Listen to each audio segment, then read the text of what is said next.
I'm Greg Wilson. I'll be involved with the curation of the roller disco and the warehouse. It's vintage.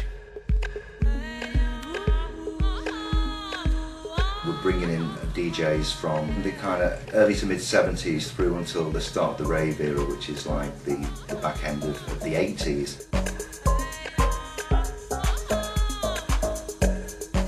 A lot of younger DJs, there's a whole kind of thriving what's called disco scene these days that covers all sorts of music from soul, funk, disco in a traditional sense, boogie, electro funk, Balearic. There's a whole wide range and style of so I think there's going to be something there for everyone, and obviously the main emphasis is going to be on people enjoying themselves, dancing, partying, which is what it's always been about.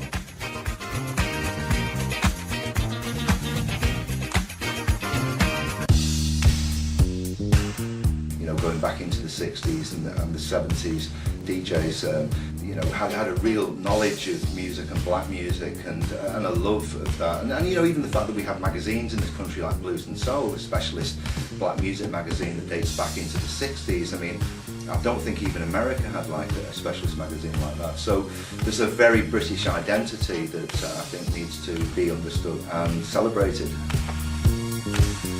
The whole idea is to, as I say, draw attention to the great British clubs that kind of pioneered what everybody now knows as like kind of dance culture.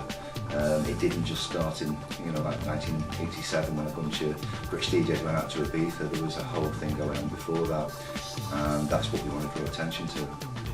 And it's not trying to reenact them or it's to celebrate them and to see how we can learn from the past in order to inform the future.